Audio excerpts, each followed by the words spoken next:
There are some things in life that are just pure sexy.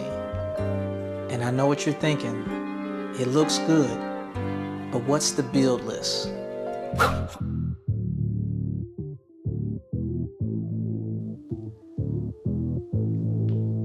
All right, y'all, what is up? What is going on? Welcome back to the channel. And yes, it is here. All the pieces are here. It is time to build this 3T Strada. And what I'm going to do is walk you through all of these components, everything I chose, why I chose, what it's looking like, and talk about this build before the bike gets built. Hopefully this will be done.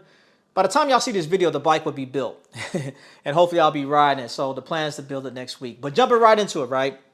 Real quick admin note. If you are liking the content, please consider subscribing to the channel. We are on our way to 8,000 subscribers. All right, into the video. The first thing, the 3T Strada ICR. This is the frame. I have a size 51. The colorway is hella dope. Man, I've been talking about this bike for a minute, but yeah, that's the frame, right? The next thing is this seat post. So I'm gonna talk to you about this, right? The size 51, the seat post wasn't long enough for my bike fit. I'm a short guy, right? I am 5'6", but my inseam is 32, right? So usually I need a longer seat post, and I had to get another one. So this is the seat post that came with the bike initially. And this blue line right here, this is the minimum amount that must be inserted into the frame. When the seat post was in the frame and I was kind of measuring my height, my seat post height, it was short by I'd say 3/4 an inch. So I needed a little bit longer one. When I was on 3T's website, because I got it straight from 3T, the seat post, they didn't have the neck size available, but they had the neck size available. So as you can see, this joint is crazy long. So I'm going to trim it a little bit, but that's why the seat post looks crazy long. But I had to get a new one to accommodate for the length I needed for my bike fit.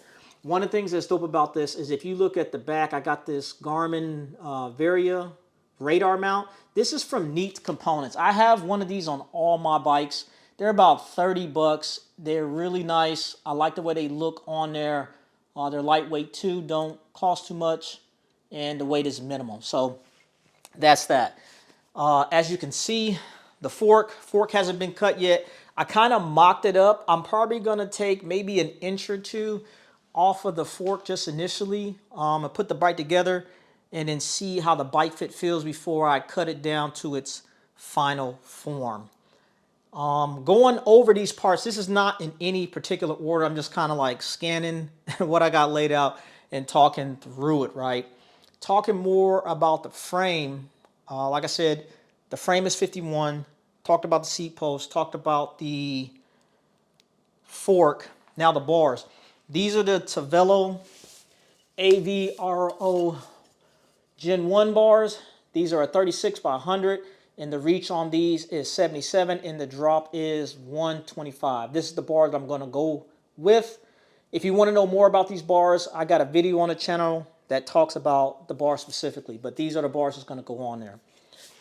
Since we are talking about bars, talking about bar tape, I got some Physique Vento tape. This is the real tacky type, and it's white. I'm on this white bar tape thing. That's what we go on with. Talking more about the frame, talk about this bottom bracket, right? This is the, I don't know how to pronounce it, like the ZTTO bottom bracket. This is a ceramic bottom bracket. This is from AliExpress, bro. And I know what you're thinking. Dang, a bottom bracket for AliExpress. I was on the fence about this bottom bracket when I first found out about it. But bro, this is the third one I got. I have one of these on my LA Sprint, and I got one of these on my Trek Madone. It is the truth. It is I want to say 50 bucks, bro. Now, some people may say, man, would you spend 50 bucks on a bottom bracket? What if it fails? Dude, for 50 bucks, you can't beat it, man. A nice bottom bracket is like 400 bucks, man. I could buy 4, 5, 6, 7 of those before, I have to spend the money to get another one. So very much money well spent on that. And like I said, this is the third one that I have it on a couple other bikes. No complaints about it. Bottom bracket, we're going to talk about this drivetrain. This is what's going to be interesting right here, right?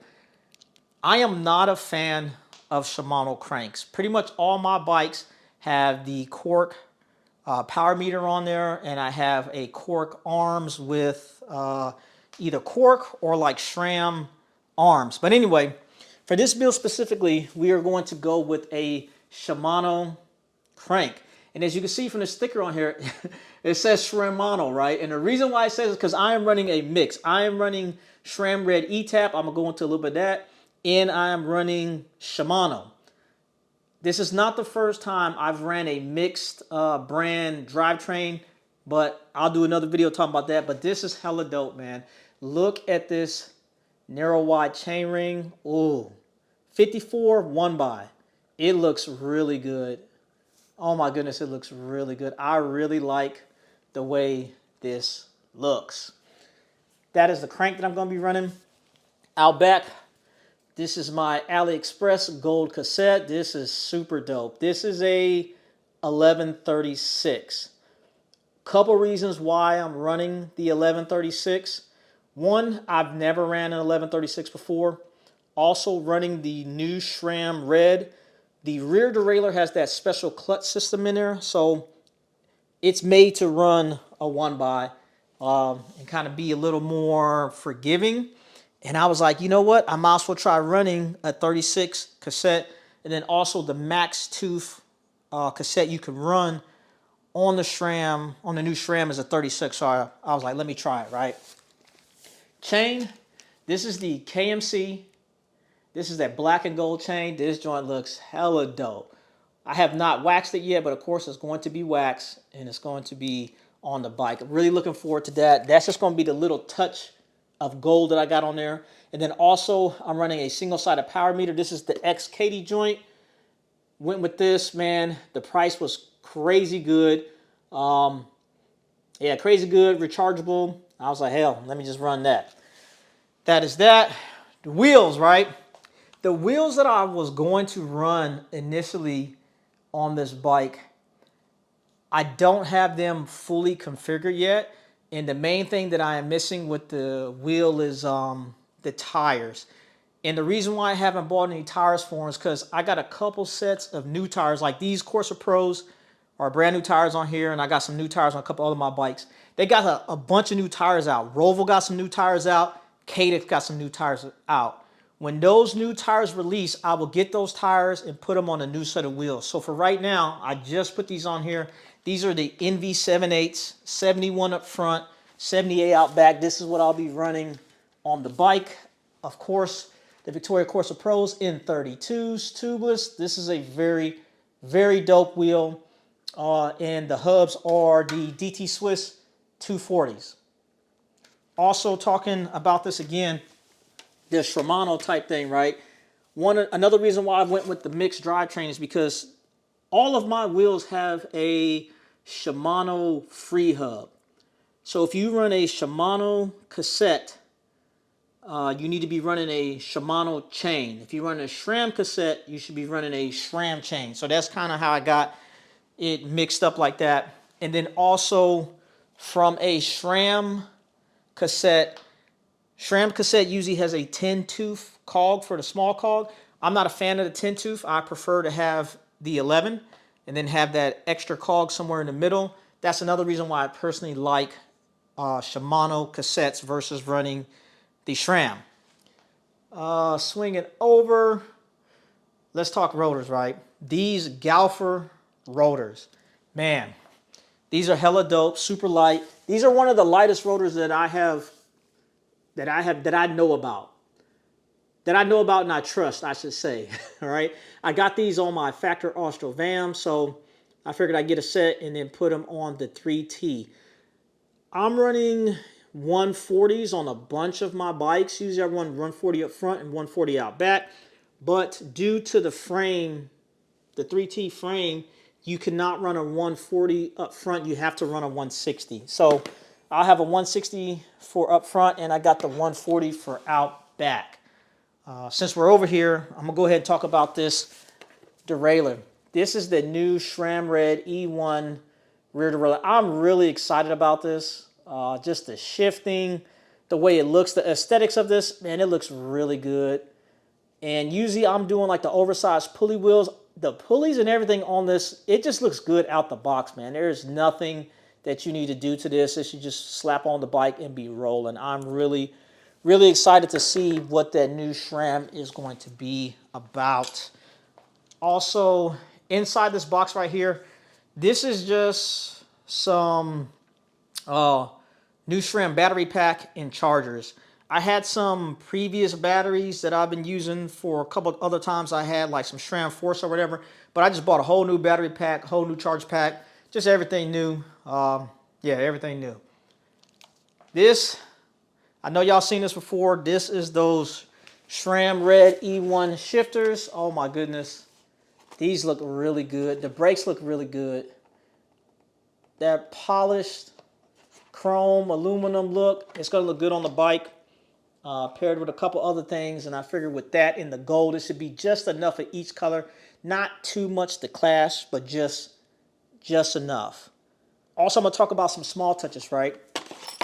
On the, you see a lot of guys that's racing SRAM, right? And on their hoods, on the levers, it says SRAM on here instead of red. And that's like the team edition, right? I got some little decals right here. And it's got like a little rainbow effect. I'm going to put these decals on my SRAM levers. And it's going to look like the racing edition team ones. That should be hella dope. So I'm going to go put those on there. Also, when you buy the Galfa rotors, they come with a little sticker, a little decal. And this is the decal that it comes with, the little Galfer joint. And what I'm going to do is put that sticker on my bar, kind of like right in the middle. It's going to say something like that. And just like a little pop of, just a little decal. I don't know, man. I'm a sticker guy, so I think that's going to be dope. Also, the SRAM comes with bolts for mounting up the calipers, but depending on your frame, you might need specific sizes for bolts. So I needed to get some special size ones, or not special, but specific for my frame so that it'll fit, right? You have companies like, I want to say it's called like TI bolts, and they make titanium bolts, different colors and everything like that. They're a good company. They make bolts, but it is crazy expensive how much those bolts cost, right?